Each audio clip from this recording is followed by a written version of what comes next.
कल कांग्रेस पार्टी की कार्यसमिति ने एक आश्चर्यजनक और देश विरोधी फैसला लिया है। उन्होंने अपनी पार्टी के 37 के रिजोल्यूशन को फॉलो करते हुए महान वंदे मातरम गीत के 2 ही छंद गाने का फैसला किया है। मैं इस समय पर पूरे देश को याद कराना चाहता हूं कि 1937 में कांग्रेस पार्टी ने मुस्लिम अपीसमेंट के लिए वंदे मातरम के 2 टुकड़े कर देश के विभाजन की नींव डाली थी और वहीं से 2 राष्ट्र के सिद्धांत को ताकत मिली थी और अंततोगत्वा देश का विभाजन हुआ और पाकिस्तान का जन्म हुआ था।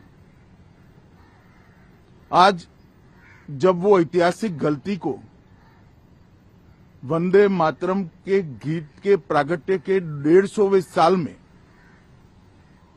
नरेंद्र मोदी सरकार ने सुधारकर बंकिम बाबू की ये अमर कृति को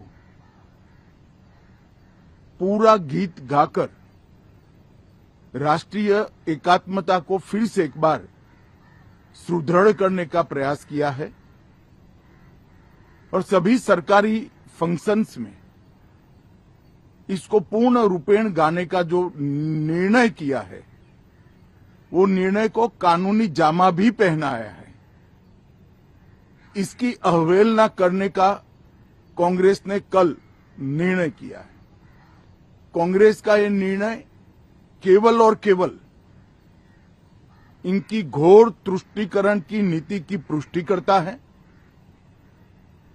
वोट बैंक के तुष्टीकरण के लिए उन्होंने स्वर्गीय बंकिम बाबू के इस अमर कृति का न केवल अपमान किया है, वो लाखों शहीदों का भी अपमान किया है जो वंदे मातरम का नारा लगाते लगाते देश की आजादी के लिए फांसी पर चढ़ गए, जिन्होंने कई साल जेल में काटे। आज कांग्रेस पार्टी 1937 का अपनी पार्टी का रिजोल्यूशन मान रही है और पार्लियामेंट के एक्ट को नकार रही है। मुझे तो बड़ा आश्चर्य है। श्री राहुल गांधी की नेतृत्व में कांग्रेस पार्टी फिर एक बार इस देश में तुष्टीकरण की राजनीति को पुरजोश तरीके से आगे बढ़ा रही है। मैं देश की जनता को अपील करना चाहता हूं कि एक बार इस देश ने गलती करी थी वंदे मातरम के 2 टुकड़े होने देने की और एक गलती के गंभीर परिणाम हमने भुगते हैं। अब देश की जनता एकजुट हो और कांग्रेस पार्टी के इस फैसले के खिलाफ आवाज बुलंद करे कि अब इस देश में तुष्टीकरण की राजनीति नहीं चलेगी। ये आजाद देश है।